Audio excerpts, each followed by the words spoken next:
Welcome to the Fringe Youth Worker Podcast with TJ and Sonny.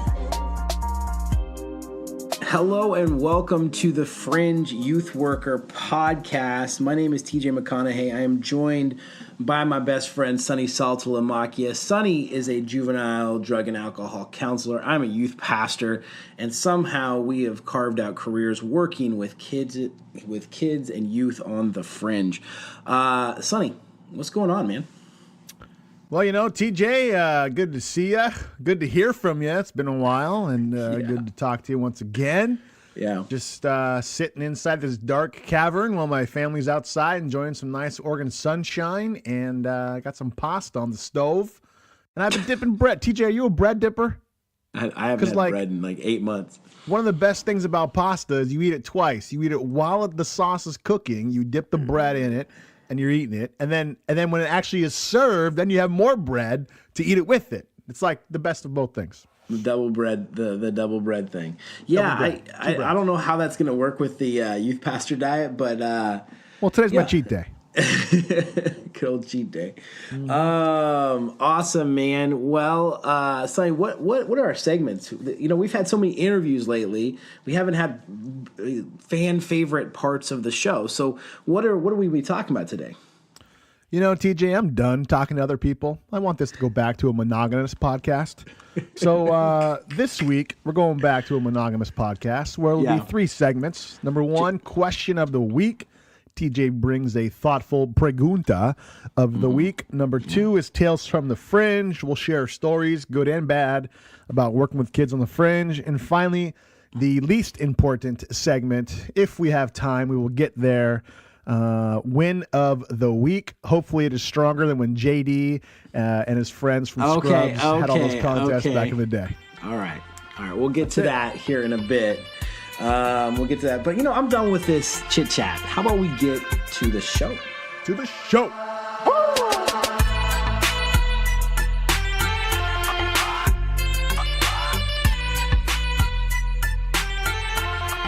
Join the conversation on Facebook and Instagram. And when you subscribe to this podcast, please leave us a 5-star rating. We desperately need your approval. Question of the week. This is where I go out and I find a question and I put Sonny on the spot and I ask him a question that kind of ponders the mind of the youth worker, especially the fringe youth worker. And I have an awesome question for you. It's going to be an easy question to answer, but I think it'll take us to some fun places. Sonny, what is the oddest thing on your weekly to-do list? What is the one thing that when people think about what a drug and alcohol counselor does, on your list, what is the oddest thing on your to-do list? That's a good question. Oh, I found something. Well, What here. do you mean by odd? Here. Like odd as in something you've created? Like something you've created that you do on top of what you normally do? Or odd as in like they wouldn't think that of a normal drug and alcohol counselor? You can go either way. It's open to your interpretation of, you know, the oddest thing you do on your to-do list as a drug and alcohol counselor. Because the number 1 is like I freaking collect people's pee, bro. Like when's the last time you had somebody pee in a cup and give it to you? Like hands down, number 1. Like all week long, I'm freaking swimming in people's pee. So like, tell me how that process. Here's how it works. No one knows how that works. Tell me how that works. So yeah, you collect a UA. So you meet with the kid. A UA is what? What is a UA? Urinalysis. Okay.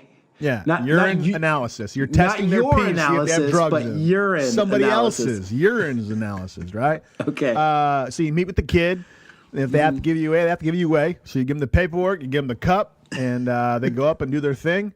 And, you know, you make sure they don't have a backpack on. You know, sometimes when I first started in the field, you were having to go in the bathroom with the kids. And that was just like, you know, here we are talking about trauma and being trauma sensitive and stuff like that. And we're going to the bathroom with these kids who are teenagers watching them pee.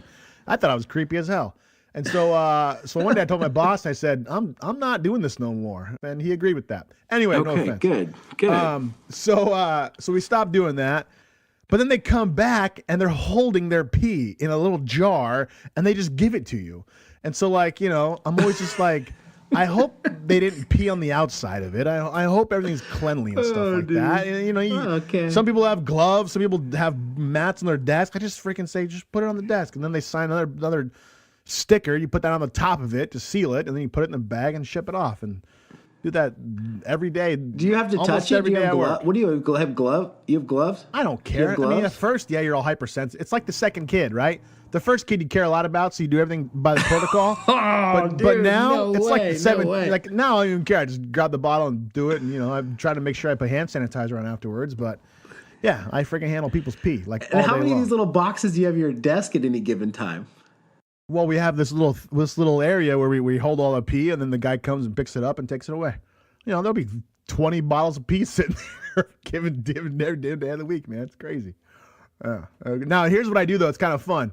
Because the bottles come very sterile, right? So the bottles are super sterile because they have to be very clean because people's pee are going in there, and if they're not clean, then stuff could be contaminated and stuff like that, right? So sometimes what I've done is prior to a kid coming in for his UA, I'll fill up the bottles with like some apple juice or something like that or lemonade, and then the kid will come in. And I'll just be like, hey, you got a pee test today. And I'll take a swig of the apple juice out of the UA cup. And they're like, what the heck you doing? I'm like, what, bro? I'm just drinking some apple juice. Like, why would you drink it out of that? I was like, this is the most sterile cup you could possibly ever find across the world, And so, yeah, it's pretty fun. Oh, my gosh. Yeah. Or sometimes I'll just be having it. I'll just like go up to a staff meeting. I'll be drinking out of the pee cup. And that's just kind of fun. Because it really is the most clean thing you ever drink out of. You know what, Sonny? For a question you were stumped on a little bit right there. I wasn't stumped. I just didn't know which direction you want me to go. That was one of the best answers you've ever given on the show. Like that you're swimming in pee, and then you've turned it into a big joke that you're in these pee cups now. I love that. I love that, man. Yeah, there you go. Who has to do that? Who the heck has to collect pee? It's a unique position for drug and alcohol counselors, that's for sure. There we go, man. You're swimming in pee, constantly out there with pee. All right, awesome. Well, I will answer that question myself, which it won't be nearly as awesome as that thing because I don't swim in pee. I collect pee for just my own purposes, but that's a different story. Snake bite prevention kit. Yeah. Anyway, that's like a Dwight Schrute thing. Wyoming grab bag kit, whatever those kits are, where you have in your car, just in case something happens. Just in case I have to Bear Grylls at any moment. So one of the weird things that I feel like I do when people always ask you as a youth pastor, hey, what do you do all day? And the right answer to that is a lot more boring than what people might think, right? Like it's meetings, it's prep, it's making sure your calendars are aligned and more meetings. But nowadays I tell people, I give people a joke answer. I say, I'm a professional high fiver. That's what I do all day. I just walk around high-fiving people. And then the other thing I do is I set up chairs. And that's one of the things that I do a ton of. I literally set up chairs all the stinking time, Sonny. Like, and I think that other youth workers are going to know what I'm talking about. It's not like we don't have our own room, but our the youth today. They don't set the chairs up after they leave, TJ. They don't set the chairs, and the second they get there, they just push chairs. They're just like, oh, I'm going to push this chair there, and I'm going to put my backpack here, and then I'm going to push it into the corner over there. And so every single time, I mean, it just looks like you set these things up, and then the chairs are literally all over the room. So, I have an assistant now, and she does that a little bit, but it's actually an odd part of my job that I'm constantly, and I have this kind of theory on how I want the chairs, and it's really particular. You're kind of OCD about that, aren't you? Yeah, there's a little bit of OCD in there about this thing, and there's a certain way that I like it, right? And I've literally written letters that make me sound like the worst people to like our maintenance people. Like, I have a specific way I'd like the chairs to be, and if you guys could do me a favor, I've taken pictures, and I would like these things to be set up exactly how I've taken the pictures. And I feel so dumb the whole time I'm doing it because I'm not that personality. But when it comes to the chairs, I am that personality. And so I think one of the oddest things I spend a lot of time doing every week, because we run 4 programs a week, is I end up resetting chairs. And even after I have my team like set the chairs, I go through and kind of reset them the way I like. And that's really messed up, but I do that. So that's my odd thing that I do. A lot. So. You're not alone, T. I got a group room. My office is kind of a slash group room. I got music in there and stuff like that. And you're right. Every single day, the first thing I do when I walk in, if I didn't do it the night before, is I rearrange the group room to make sure it's proper for the day. And yeah I mean, it's one of those things you just do. It's kind of like sometimes when I'm doing it, I'm like, I make this much money and I still have to do this crap every single freaking day. Like, what the heck's the matter, right? Like, did I not leverage myself enough, you know? Oh my goodness, how much money are you making that you don't feel like you have to set up I make more than I should be having to freaking move chairs. I'm a boss, okay? There's people who call me boss. I have subordinates that still have to move chairs. What the crap's up with this? And what is up with this? Let's just say this for a second. Why do kids wear chairs like they'd wear an accessory? Like everyone's got a way that they want to do the chair, right? Like some kids they got to sit cool, backwards in it. Some people are going to lean backwards on it. Some have to like push it sideways or sit. I mean, everybody sits on the chair a different way. What's up with that, man? Why can't we just sit on chairs? I'll even go one higher. We have ottomans in our group room. We have, I think, three or four ottomans too. So those all get used as chairs as well and get all thrown out of cattywampus and stuff like that. Well, and this is the thing. This is where we've gone way overcomplicated because the old days, churches had it right, man. Just screw those pews to the ground. They're never going to move. Like you don't even have to think about that. You literally won't have to think about that for the next 40 years. You put these nice pews right in the ground. They stay right there. What about, have you looked into those oversized bean bags that are like, freaking just huge? You can fit 3 or 4 people on them. We got one in our youth room, and it just turns into like this giant, like, let's do a flip onto the beanbag thing. Yeah, I'm kind of hesitant on them because like I just don't want a bunch of like if I was a dude and there was a beanbag there and there was some girl I liked, like, hey, let's go sit over here and listen to Jesus together. Yeah. Like, I don't know, man. That just setting up. Oh man. All right. Well, you nailed it, Sonny. I'm happy that you're swimming in pee over there. Thank you. When I'm having a hard day, I'm gonna think, at least I don't have to collect pee.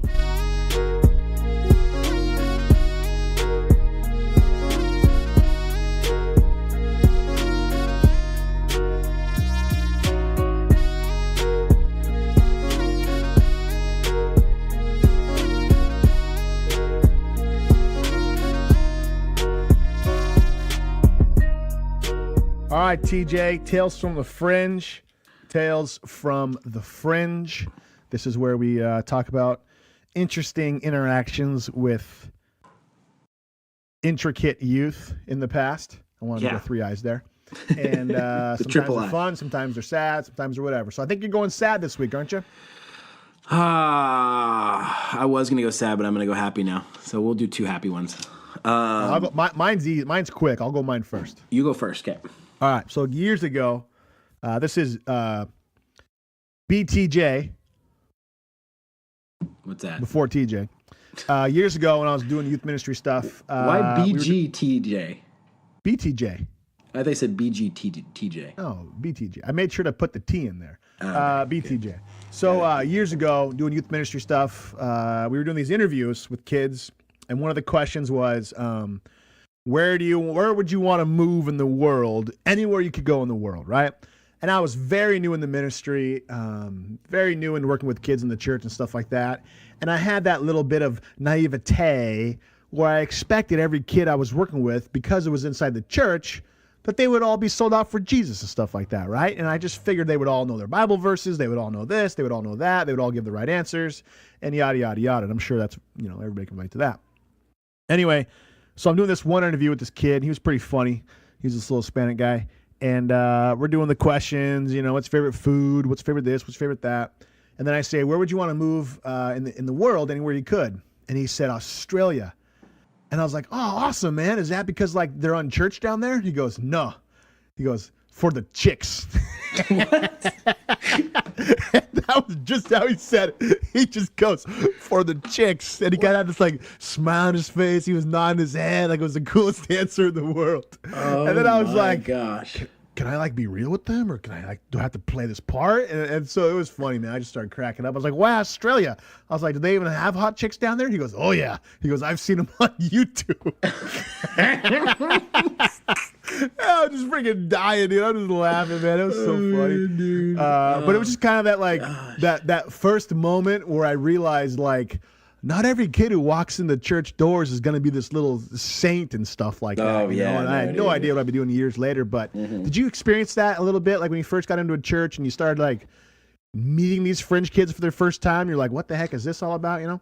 Oh gosh, for me, like well, first of all, I came as a fringe kid to youth group, and I learned how awesome youth group was. Yeah. So, but when I got into youth ministry, I thought, when I first got my first job, I was just going to go to a youth group, and then I'd just be the guy teaching at that youth group. Like sort of kind of what I sort of thought was going to happen.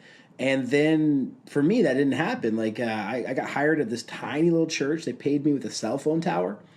And no joke, Sonny, like they had like 3 kids, and they all their youth ministry was they all played like board games at somebody's house, and that was it. Oh, wow. That was what the youth group was. And for the first like 6 months there, it was just trying to get them to invite their friends. None of these kids, even there was hardly any of them that actually parents went to the church. So we built a youth group with like 3 kind of pseudo church kids. But then every kid after that was a fringe kid. So, when we got to like our bigger numbers, our 50, 60 nights, I mean, that's a youth group almost completely filled up with kids whose parents don't go to the church there and are there because their friends are there. And that's a really interesting dynamic to build a church youth group from kids who just received Jesus. It probably feels a little bit more like a Young Life or a Youth for Christ in that way. Yeah, I totally knew that, and I think it's one of the things that youth groups do well. When they do these things well, is they handle fringe kids really well. I remember when we were talking to Frank Gill last week, and he was talking to inner city kids and how they come through these things. And a lot of parents will see youth ministry as a babysitting service, and don't hate that. Use that, because at least the kids are there, and if you can win their hearts during that time, it's a bonus for you and it's a bonus for them. I get that. And along those same lines, Sonny, even now where I'm at, we have a lot of church kids, but we have a lot of fringe kids too. And one of the cool things about the church that I work in right now, and this is my Tales from the Fringe, by the way, I'm segueing into it, is that if you do it naturally, it just has a better flow instead of announcing it. I know, but I didn't want you to be like, was that your story? I just wanted you to know that that's where I'm going right now. So anyway, I was segueing pretty good there. You were doing great until you had to comment about your segueing. I know, man. It's the showman in me. And we're not going to edit that out either. I don't care. I'm raw. Homie, that's what they say about me. Raw. I'm raw. Fringe. I've been banned from all sorts of things for being too raw. Come down TikTok. Anyway, where was that? Anyway, so we have cameras everywhere in our building, like literally, because we live in a military community, and we have like on Sunday mornings walking around, we have like a full security team, and they have like the little headsets in their ears and everything. They walk around and they check doors. Is that church? At church. And so, yeah, our community is, we have a lot of men who want to make sure that we're secure and stuff. So yeah, we have cameras in like every room in this church, right? So when something goes wrong at youth group, I can just go get the tape. And so, when there's all of a sudden a hole in the wall, like back in the day, where when you were doing it, I was like, oh, where'd that come from? Dang. I don't know who did it, but it did happen. Or remember when the bathroom would get backed up and it would just all of a sudden there'd be sewage all over the ground. Like if we had the cameras I have now, we would have been able to see who blew that toilet up. Well, it was either me or you or Chris Thomas. Chris. Anyway, so nowadays when things happen, I just go and find the thing. And so I have this, and this is it. I have this like low light reel. It's not highlights. It's low light reel of kids doing stupid things in our youth group. I have one of them who broke like a streetlight pole outside, like was doing like a little singing in the rain move, and the thing just collapsed on her, right? And it's the funniest video, dude, because she's like, oh no, what did I do, Another one where a person keeps backing up their car like for just an abnormally long time, just keeps backing it up until they hit this little divider and then knock over the little concrete block divider. Nice. And that's a hilarious, and that's hard to describe, but literally it's like, why do you keep backing up? Obviously you could go at this point. But I've got some videos of kids stealing stuff, which isn't nearly as fun. I have one video where a kid does like a front flip onto the foof and kicks a hole right into the wall in front of her. The foof is that giant beanbag that we were talking about before. Okay. And so she does a front flip, and then both her feet like donkey kick into the wall and put this gigantic hole in the wall, right? And her feet are like stuck for a little while, so it's kind of fun to watch her kind of flail around a little bit. But so the real story here is, and it also involves the foof or the giant beanbag. We have this one kid who, you know, he is a kid who, I don't know what to talk about him on the air. Like, like God love him. You know, he's wily, you know, like that's what he is, dude. He's always doing something. And it's like, he bounces from one thing to the next thing, And that's his personality, man. That's his personality. And so I got a video of him. So we got this balcony, and because our youth room's an old like church building, and a lot of people know what we're talking about, you know, the old church balcony. He sets the foof or the giant beanbag down at the bottom, and he goes up to the top of the balcony, and he stands completely on the top of the rail, and he jumps from basically, so it's like one story, but then like another like 20 half. feet, yeah, 15, 20 feet. It's like 20. I think we measured it. It was 23 feet. And he jumps from there to the bottom and thinking that foof is going to be the thing that catches him in that. And you watch him go down, and his back, dude, just moves. And I mean, he should have been paralyzed from this thing, right? And you kind of actually see him kind of writhing in pain and stuff like that. And what you see is the foof, like the outer cover explodes upon impact, right? Poof, just that outer cover just completely explodes. Now, like, it still has an inner cover, which is good, so it's not like everything went everywhere. But that's the only reason I went back to check the tape, is because I was like, who the heck ripped this, you know? Like, and I watch, and dude comes off the top shelf. Like, remember that old video? So he didn't tell you? He didn't tell you after he did it? You had to watch the tape to find out? And the funny thing about the video is you see me walk right out the door, and that's when he runs up there real quick. Like, like I'm going out to get a drink of water, go to the restroom. It's like after or before youth group or something like that. And there's only a few people there. And literally, dude comes from top shelf to the bottom. And so I got that video, and next time he has a youth group, I was like, hey, I want to show you. I wish we had like a way to like broadcast video as we talk, because that'd be freaking hilarious to see that, dude. Yeah, it would be kind of awesome. Hey, actually, that's a good segue into talking about something that me and you I had a question though about the other kid. Like, isn't youth group supervised? Like, as a parent, like, what the heck? How does a kid be free to jump off a balcony? Here's the thing about Fringe kids is they are pretty aware when they can get away with something. And so they wait until the right moment, right? Like, and so, you know, we usually have a lot of adults there, but the times between the services, right? So like afterwards or before, while you're still waiting for a car, or you got like 5 or 6 kids there, and a couple of them out in the lobby and a couple of them in there. It's like you kind of divide and conquer, but they know when they can get away with it, and they do, you know? It takes about 2 seconds to do something like that. So you know, but the other cool thing about it is now that the kids all know that, like, hey, we got cameras everywhere. Like, a lot of this stuff hasn't happened in the last few months. So, but yeah, dude, I'm gonna put together a video collage of all these things, and I'm gonna put it into our film festival this year. So it'll be awesome. It'll be a fun little Lowlight video for sure. Nice.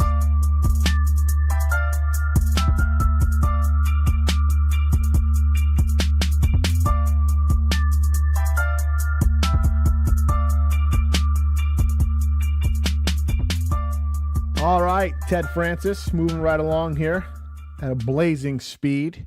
That's right. Win of the week.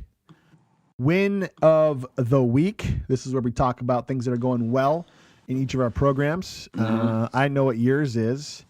You don't know what mine is, but I'm pretty sure yours is going to win. So I'll let you go last, just as Turk would do to JD, because we're friends like that, and we have a good bromance. Yeah. And so Turk and JD.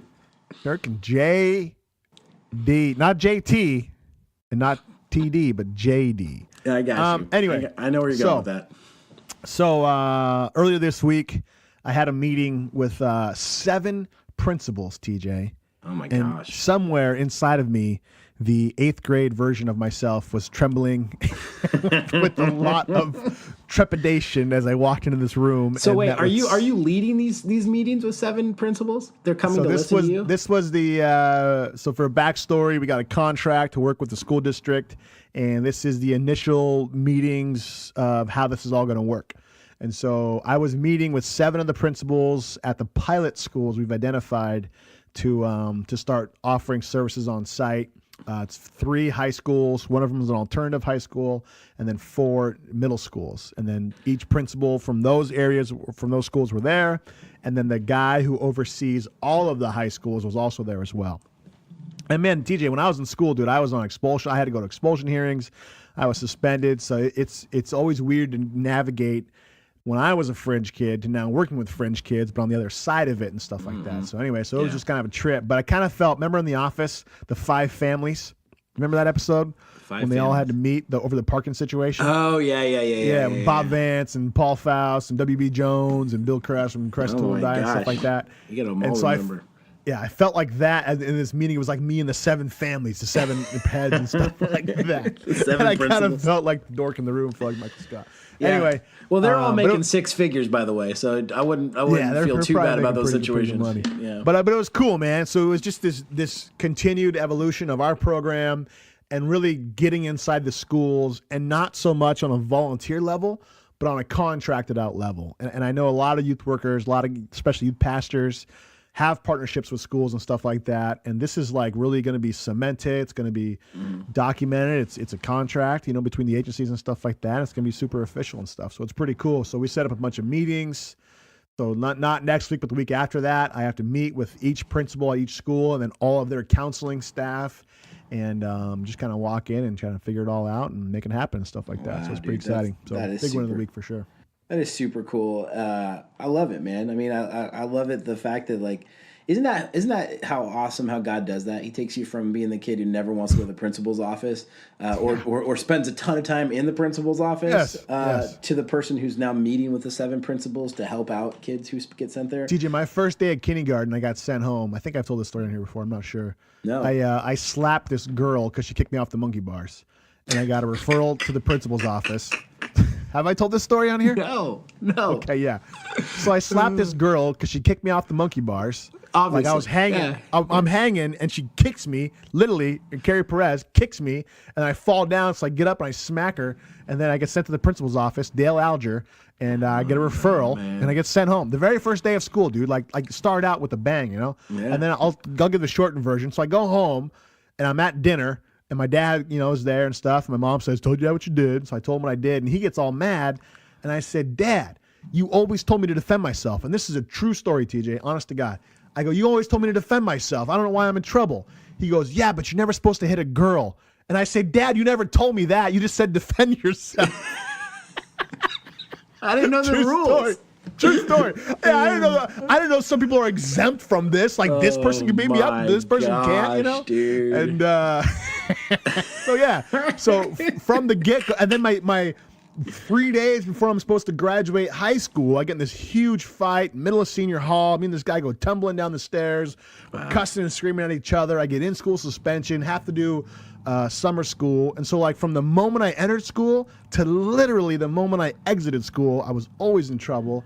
And then I get to walk into this meeting with all the principals there, and they're all going, "So how are you going to do this? What are you going to do? Blah, blah, blah, blah, blah. How can we work with you?" I'm just like, dude, this is just it's just weird, bro.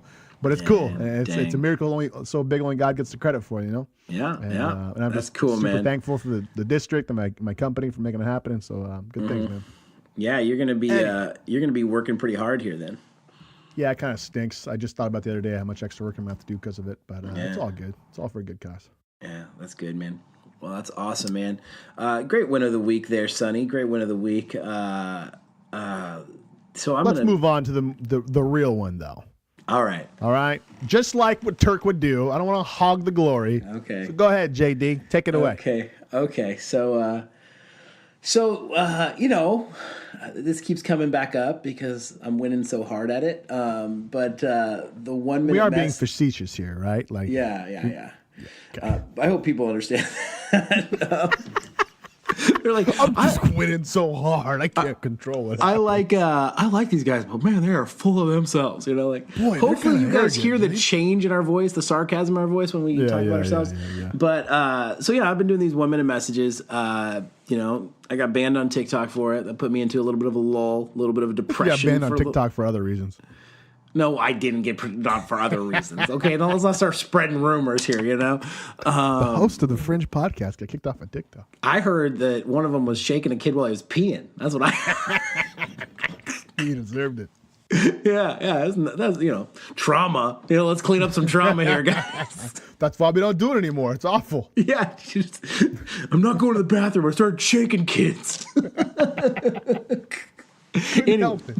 Okay. Anyway, let's get back on this track here. So I've been doing them. So I've kind of pivoted to more of a YouTube thing. YouTube still hasn't taken off very well at all. But Instagram and Facebook seem to do still pretty good little deals there. And the other day, yesterday, I literally look at my phone and I have a message saying, "Hey, TD Jakes has commented on one of your videos," and I thought, that's not real. Like, that's the first thing I was thinking, like, what idiot, because there's so many fake accounts.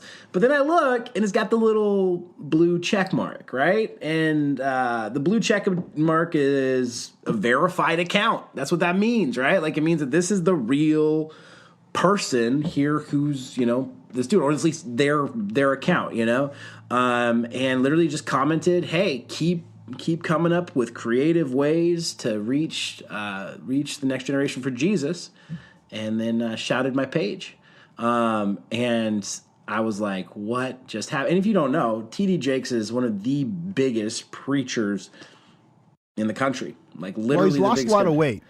Yeah. Well, he's not as big. He's not as big anymore. He's lost a lot of weight. Still very impactful, though. Yes, his message goes far. The guy's good. And so, man, I thought that was so cool. But of course, Sonny, nothing can happen on the internet without people being trolls about it. So I posted a picture of it and kind of just, me having fun with it and saying, wow, that was awesome. And so to my Facebook page.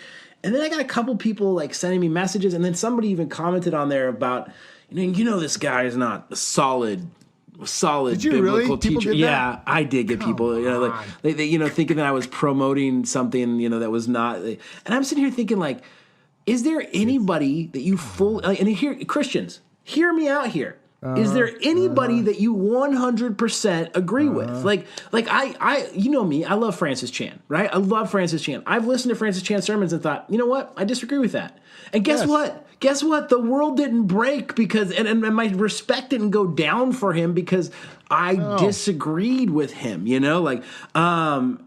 but here's where we are in life, man, is that the more you become successful at anything and the more you hone your craft, the more haters come out, the more there is this anti-movement, right? So like when a wave happens or when a tsunami happens, the wave has to go out and has to come back in.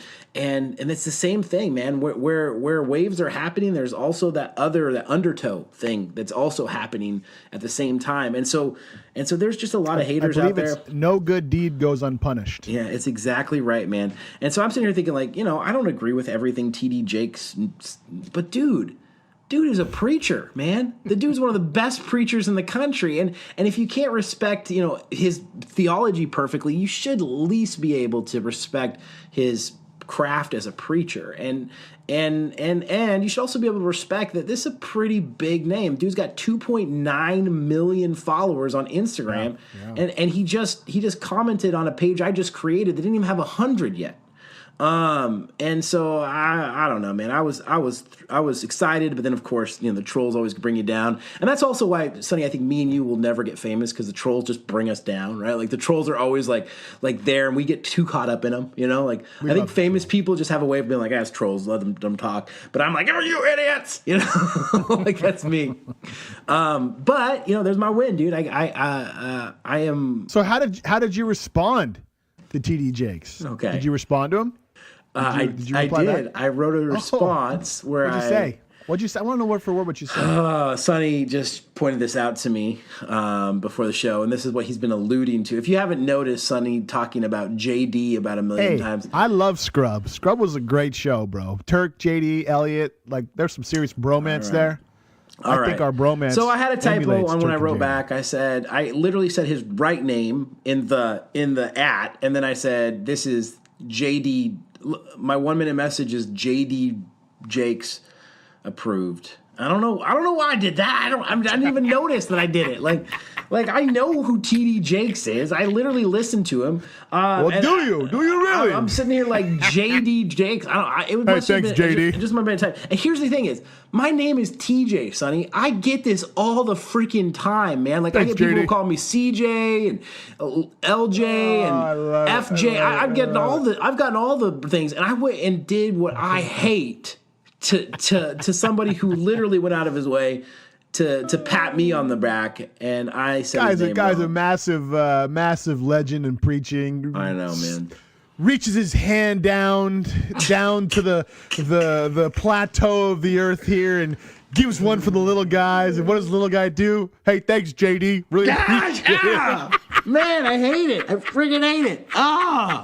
It's the worst. There it is, man. There's my moment. So my moment. funny. You know, like So funny. You know what? Maybe it's God's way of humbling you, man. Maybe, but maybe this is the beginning of 8 Mile. You know, where he chokes and then he comes through in the clutch. Maybe I got your next reply is going to be the clutch. I mean, how was this compared to 8 Mile? I don't know, man. I don't know. There's other big names who might be seeing my 1 minute message in the future. Who knows? Who knows? That's funny. I can tell you this. I'm just glad that I'm the one who had to show it to you. Oh my gosh. I can't believe your wife didn't notice it. You didn't notice it. Nobody noticed it yet. No. I That's actually. what I'm here well, for. here's the thing: is randos. You're not gonna be able to see it because I already erased it when Sonny showed it to me. But I did screenshot it. Oh, thank you. Well, there you go. Anyway, that was my win of the week, Sonny. That's a big win of the week, though, man. And again, it highlight. All joking aside, it does highlight the power of social media, doesn't it? Because it totally does. Again, if you use social media for the tool that it can be, you can reach a lot of people. Yeah. And if you're doing something well and it's effective, it'll get out there and it'll start spreading. So it's just another point to that, man. Yeah, for sure. Yeah, and just to shout that out there real quick, if you guys haven't become a follower of it, 1 minute message on Instagram is where you can go and kind of view my page, and you can see Mr. TD Jakes commenting on my stuff there, or commenting once on my stuff. So thanks for that, TD Jakes. I'm sure you're not listening to an hour worth of me talking now, but thanks for giving me a little boost in a long work week.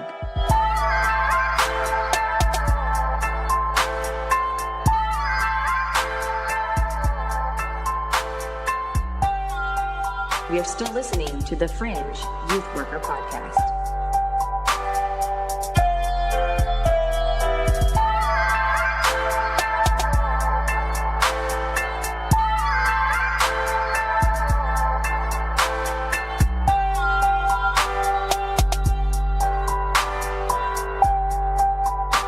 All right, JT. Okay. All right. End of the show. Yeah. We've already come 45 minutes and hit our 3 segments. That's right. And now we're out. And TJ, we're talking about some exciting new features. Yes, we are. For the podcast. We are. Why don't you go ahead and tell people what we're thinking about doing? So one of the things that we've been talking about on teasing on here for a little while, and I think Sonny and I are kind of getting to that place where we want to do this because, we really, our heart is that this conversation wouldn't just be between us, that it would go out and ripple out there, and that this brand of Fringe Youth Work would become a brand that's doing something in the youth world. So what we're going to do is we're going to try to move to a live show. We're going to try to move this whole thing to a live show. And we've been doing the research this week. It looks like it's probably going to be on YouTube, but that we are also experimenting with the idea of maybe it being on Facebook or maybe it being on both of those things. And we're going to get the times down, and we're going to get that all worked out this week, and then figure it out how to do that. But what we need, if that's going to happen, we have 150 people right now who listen to the show probably regularly. we need you guys to show up for these live events and interact with us online, and we can talk to you guys because that's what the podcast is going to be going forward. You'll still be able to get it, I think, on all these things. We'll take the audio and we'll upload it to that.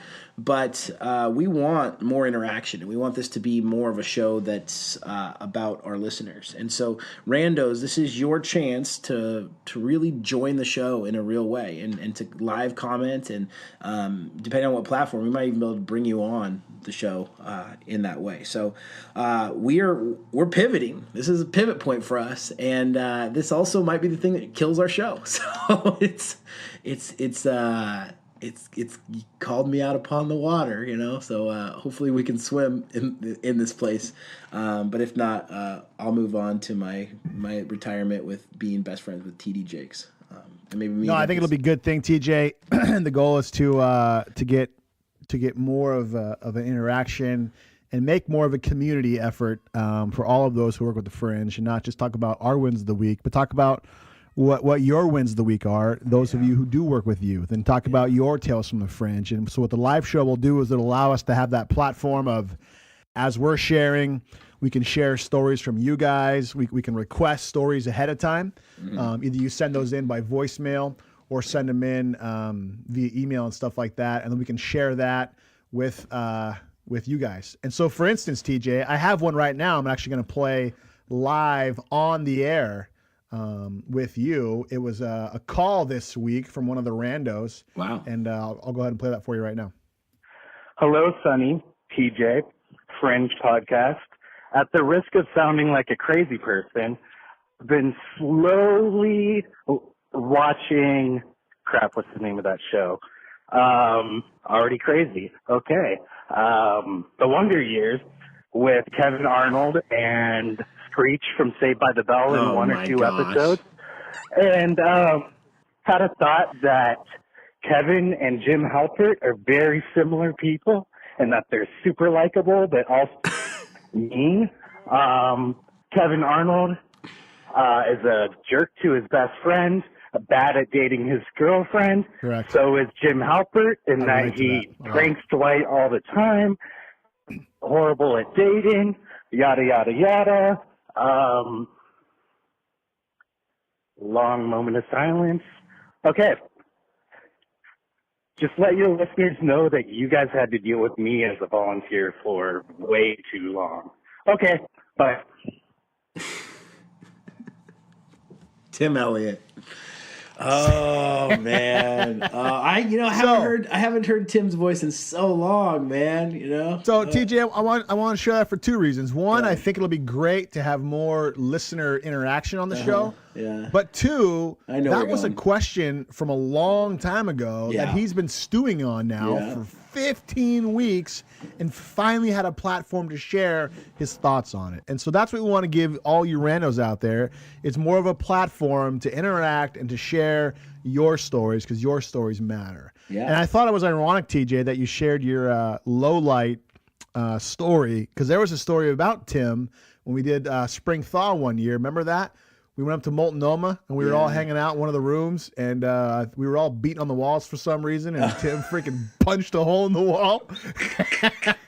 And then you came walking in a little bit after, and we were all just kind of sitting around going, when's he going to notice? When's he going to notice? And then, your face was like, what? Oh, my gosh. Do we have that video? Do you still have that video, Sonny? Yeah, I have the video. Okay, that's got to get posted this week. See, we can post that kind of stuff, too. So, Tim, appreciate your phone call. Hope you're doing well. Yeah. And we want to make it more interactive and stuff like that, so it'll be a lot of fun. And look for that coming in the next couple of weeks. When we go live, I will get when we go live, I'll get permission to show you guys some of the lowlights from the students who are in them. And so you guys can see these videos that I described in my Tales from the Fringe this week. It's gonna be a good thing. We want it to be a good thing. We want it to be something we all do together. And we could show video if listeners had videos. We could show those too. Yeah. Like youth group lowlights or highlights or all that kind of fun stuff as well. So and then also we'll still have the podcast. So we'll do the live stream probably on a Friday, and you'll be notified ahead of time.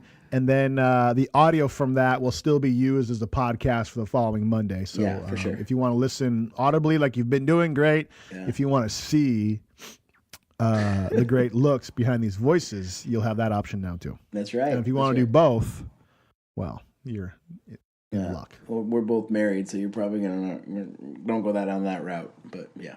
But hey, you know what, Sonny? Really quick before we shut this thing down, I gotta apologize to you, man.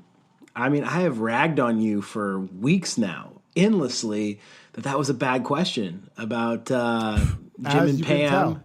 As you can tell. And Kevin and oh gosh, what's her name? Kevin and Penny? Winnie. No, Winnie, that's right. Kevin and Winnie. So yeah, the fact that one of our randos out there was still pondering that question makes me think that maybe we do need to get back into the love game. Maybe that we need to I did not reach out to him, TJ. He totally reached out to me. Okay. And I just said, hey. Now I'm suspicious. Like, why are you saying I'll that? show you the text. I'll show you the text messaging, how it all went down. I'll even do it right now. I got it right here on my phone. I'll show you. And I said, call me later. Leave me a voicemail. Oh, my gosh. And I'll play it for TJ on the air. Oh, I love it, man. I love it. But you know what? I love Tim. One of the cool things about Tim, all right, you're showing me this thing. I can't even see that, but you have to screenshot it and send it to me later.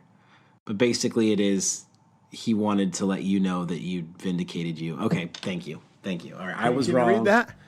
What does it say? I can't read it. It's too pixelated.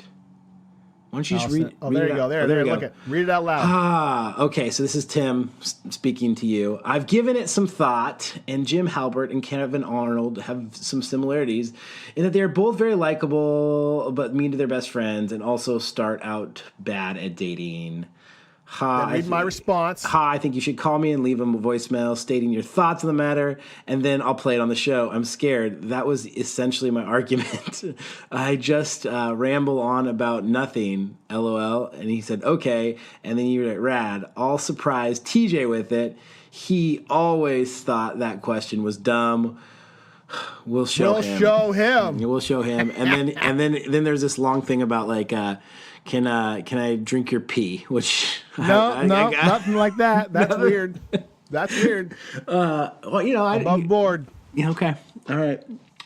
So that's what I'm saying, T. Maybe my father-in-law, who's an avid listener of this show, has been pondering the same question, and we haven't given him a platform to voice his opinion yet on it. You know what? My brother-in-law Phil, right? Let's give them a platform. Yeah. Let's let Annie Owens and Paul Craven and Andrew Cruz make their way to the microphone and also be a part of this.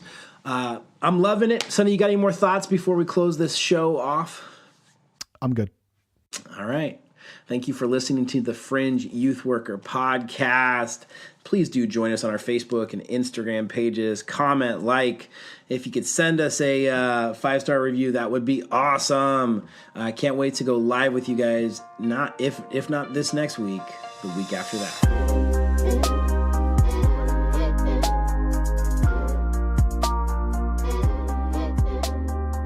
Thank you for listening to the Fringe Youth Worker Podcast.